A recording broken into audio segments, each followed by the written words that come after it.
Hi, I'm Amy Porter. Some of you know me as a flutist and a classical musician, others as a professor, and some of you know me as a publisher and arranger. I'm a stepmom, I'm a business owner, and I'm the founder of a couple of nonprofits. And this is my podcast. My core mission as an entrepreneur is to appreciate what I have around me. And then I try and see as clearly as possible how I can help. So let's talk, let's share information, let's laugh and sometimes cry over the things that we have to work through in life and in music, in business and family and relationships. Come on into my Porter Flute pod.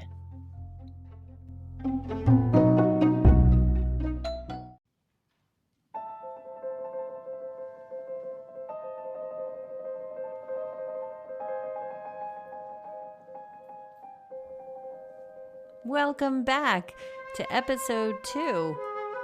I'm so glad you're in Porter Flute Pod with producers Justine Sedke and Alan J. Tomasetti. This week, Caitlin Jones is helping us out. Today is your day to cure the practice blues. Our episode is called Etudes and the Enneagram. Yes, that personality test you thought you knew how to spell. And I'll talk about a word that I heard the other day, unmotivation. So I'm going to hand down some advice about etudes and how we prepare our career with etudes. So I ran to the vault and got Carmen.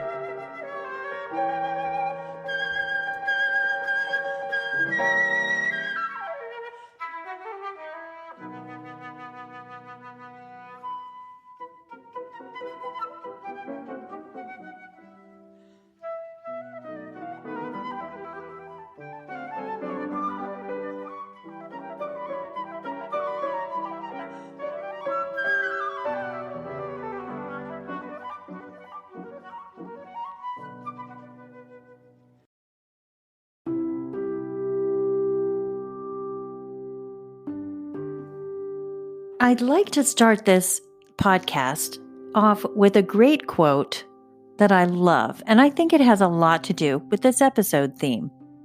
Shine the light on what you want to see grow. So let's really get into this. Let's really talk about our development as an artist. So for real development, it's essential to be honest with your level of proficiency at any stage of your life. Impressing and exaggerating your genuine level of playing, I think, will drive you to exhaustion. It's the relentless pursuit of the next showing, or the next speech, or the next concerto, or the next audition. The wisdom to quietly appreciate that where you are is where you're supposed to be is key. And that's my story. I was in a yoga class. I was in my mid-20s. And I was in a pose that's called forward fold. Now, you might know it as try to touch your ankles. So you're sitting on the floor and your legs are stretched out in front of you, and you take your arms parallel to your legs and you try and touch your ankles and you try and relax. Well, my hands didn't go very far down my leg, and I illegally peeked and saw that everybody else's head was on their knees. So the loving teacher came around the room and whispered in my left ear, "Where you are is where you're supposed to be." And I realized then that my head on my knees, or the lack of my head on my knees, had nothing to do with my personal advancement. And it was my comparison to where I thought I should be. And this amazing teacher, she comes back again and whispered in my left ear again, "And where you are is a good place." So let's realize our potential and how we're going to practice knowing that opportunity lies in where we shine the light. So let's get out our exercises and our concert pieces and those arrangements that we lovingly call Etudes.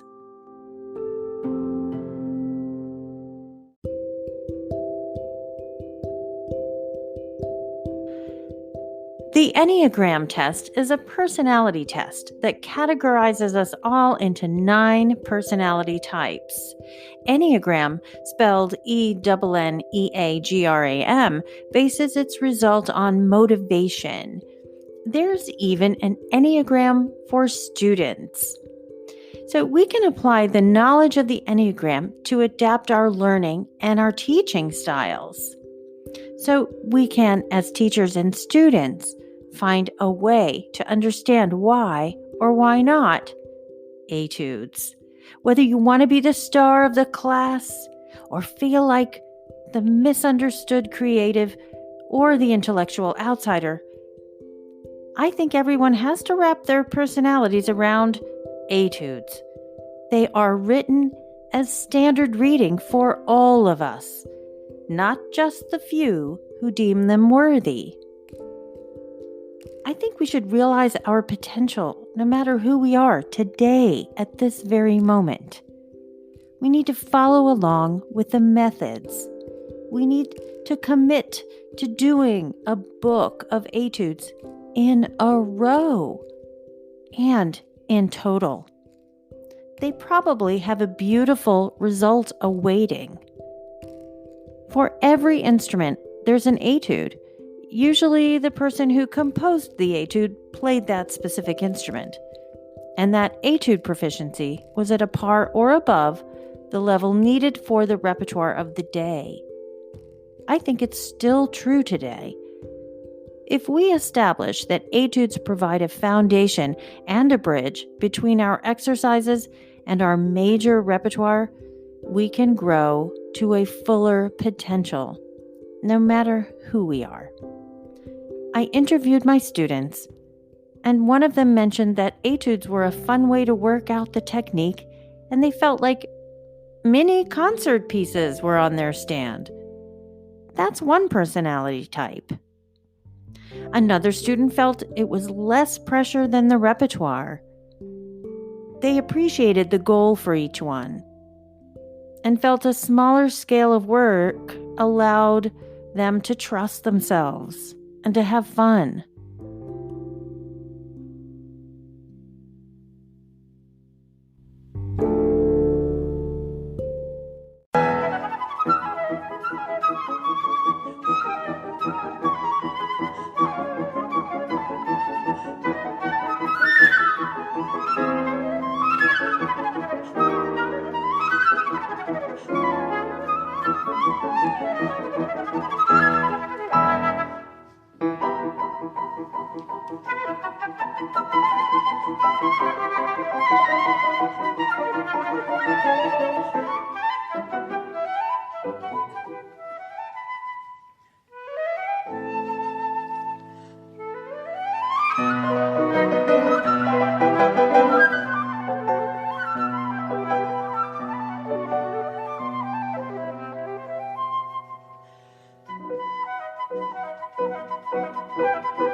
Okay, let me tell you this great story about a time when I really needed my faculty mentor.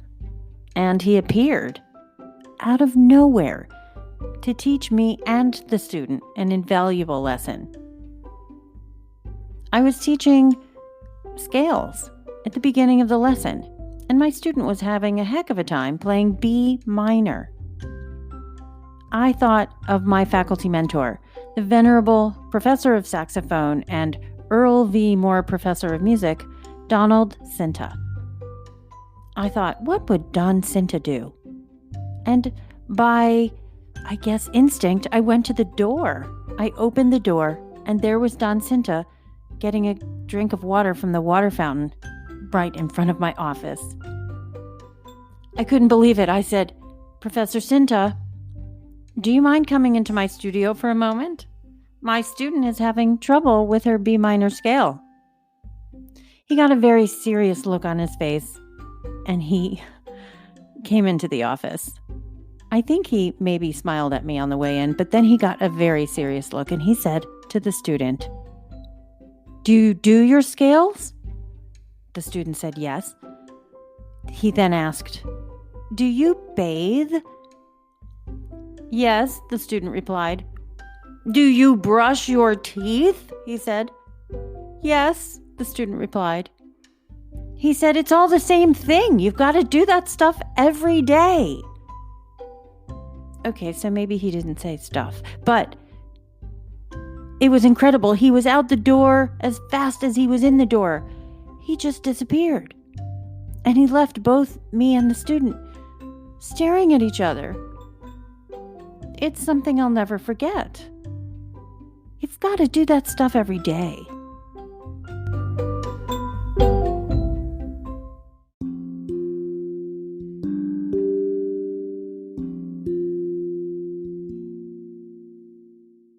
I grew up outside of Philadelphia, and the Philadelphia Orchestra was everything to our family. We grew up listening to the Philadelphia Orchestra everywhere, and when we got to go see them live, it was spectacular. I grew up reading The Method of William Kincaid. Now, Murray Panitz was the principal flutist at the time when I was growing up, but William Kincaid permeated Philadelphia flute playing. The art and practice of modern flute technique incorporated etude bits and orchestral excerpt melodies so that even the beginning student had access to this incredible repertoire. John Krell, the piccolo player in the Philadelphia Orchestra, compiled a book about William Kincaid's pedagogy. The book is called Kincaidana. In the back, there's a list of etudes, and I'd like to share some of them and the composers with you.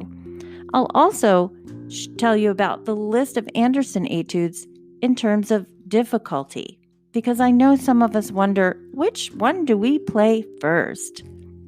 So Kincaid says you should be playing the etudes of Altez and Berbiguet, Biche and Boom, Botza, Gonsmer, Jean-Jean, Karl-Gaillard, Schad, just to name a few. And when it comes to the Anderson etudes, try them in order of opus 37, 41, 21, 33, 30, 15, 63, and 60. There are etudes for just about every music genre. If you'd like to play jazz etudes, or beatboxing etudes, or extended technique etudes, there's an etude out there for you. They are so important as the foundation and the bridge to your repertoire.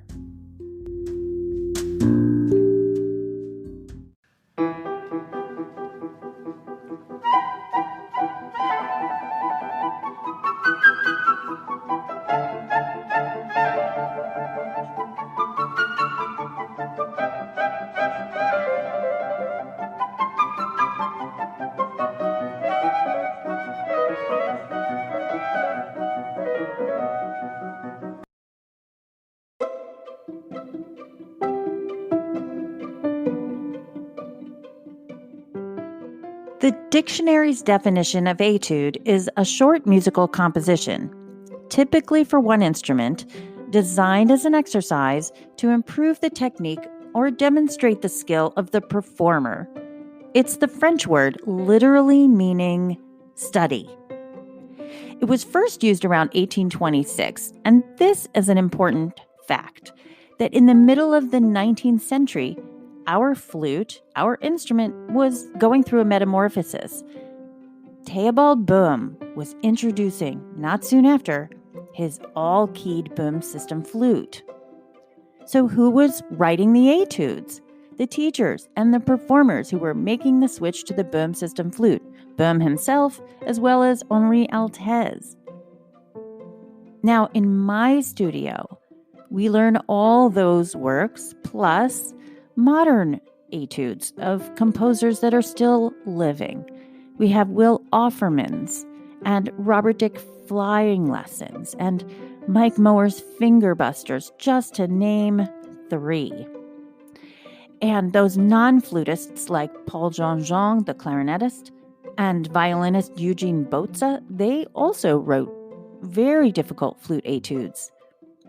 I was approached to edit the 32 etudes for clarinet by Cyril Rose in a volume for flute, and I gladly accepted. Cyril Rose was the clarinet colleague of Altez in Paris in the middle of the 19th century. I hope you can understand, as flutists, the significance of etudes. We need to learn fine motor skills to play our Boehm system flute.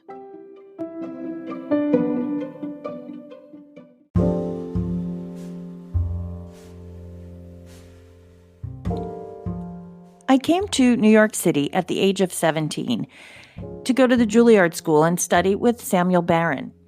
He immediately diagnosed me with etuditis. Now, I can't make this word up.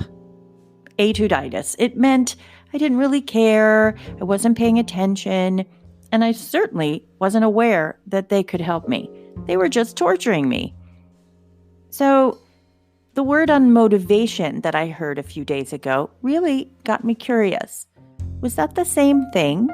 So let's talk about avoiding and being unmotivated.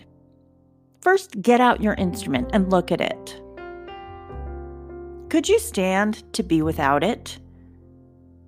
If you let it go, would you have lost your voice or your best friend? Ask yourself, is there music out there to conquer? Yes, I think so. It's no fun wondering what if. So take deep breaths, get out your instrument and put your big person pants on. And then pull out your scale primers and play cleanly and with ease of tension. And then etudes should be addressed.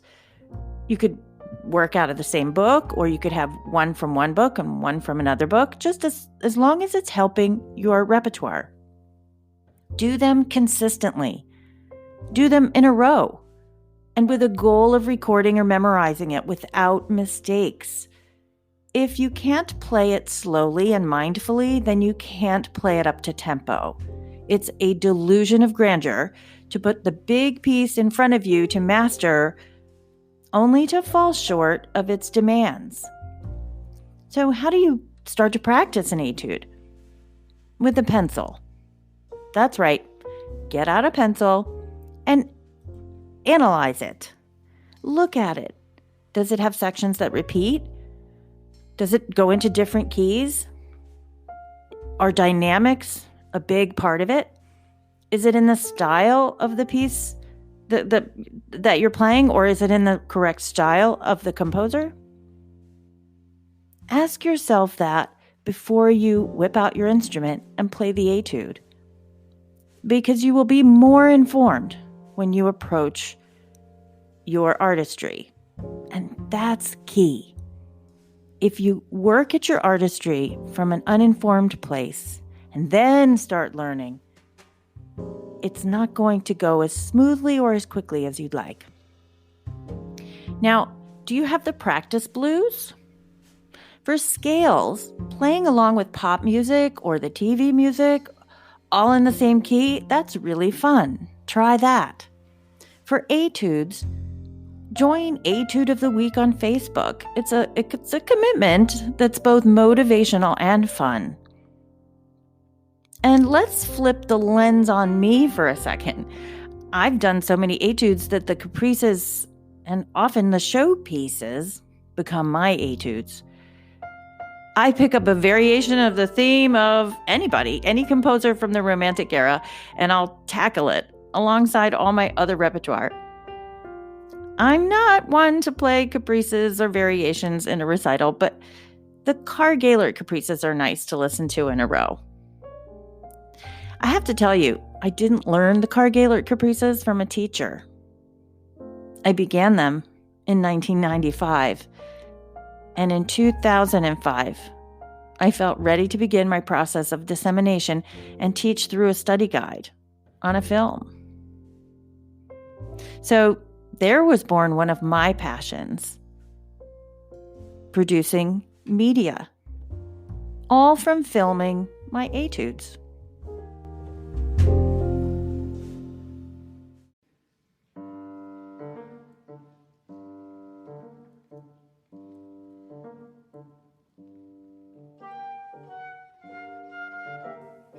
Okay, I'll divulge. In the Enneagram test, I'm a type 3. No surprise, but my saving grace is I have something called a wing 2. I'd like to have wings. If you're more into Myers-Briggs, then so be it. You're dealing with an INFJ. Surprised? I'm not. It's just me.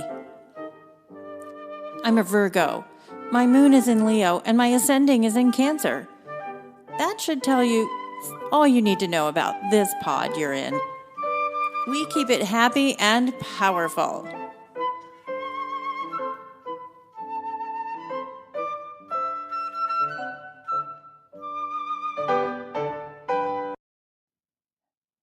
Welcome to one of my commercials. I'm sponsoring my own show with the Carr-Gaylord Caprice Study Guide. Why? Because I'm a business owner. I wouldn't be here if I didn't start my business, Porter Productions, LLC, in 2009.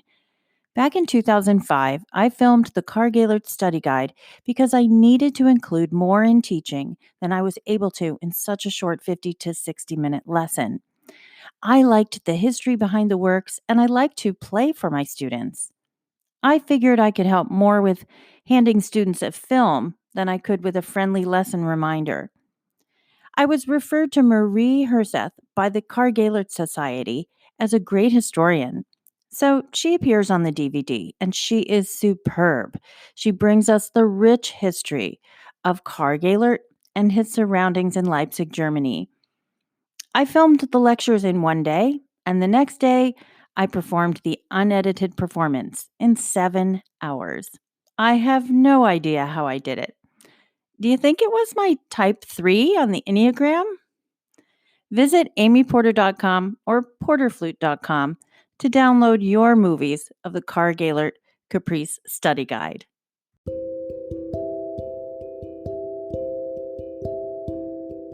By this point, if you're not convinced to practice etudes, try short little concert works like Flight of the Bumblebee or Perpetual Motion or even Paganini's Caprices. Any short work to test your skills. And why did I run to the vault and get out Carmen? Well, it's my live performance with Christopher Harding of the Carmen Fantasy by Francois Bourne, and I really love it. Because maybe Carmen was a type 3, and this piece is certainly grand enough to be called a grand etude. I think it's so demanding, and it really requires all of our knowledge and prior education from the benefit of etudes. So call on all your etudes to help you through your repertoire, from the beginning etudes by Moïse and Kohler to the more advanced books mentioned by William Kincaid. If you're interested in a hard copy of Kincaidиana, this book can be found at nfaonline.org under publications. And if you'd like to know more about the Enneagram, visit enneagraminstitute.com. Remember to always play a method of etudes that matches your pieces and your personality. My students have told me during this pandemic, etudes have been a godsend over the past few weeks. Stay tuned for my next podcast episode where I'll introduce you to my businesses and my business mindset. I'm a soloist with 4 small businesses, so I can get into the history of that and how I decided to, quote, brand myself. Up for more? I'm Porter Flute at YouTube, Instagram, and Twitter. And that's the name of my website for students. I'm also a soloist at amyporter.com, and you can find me on Facebook at Amy Porter Flutist. I'm so grateful for you. Thanks for being here.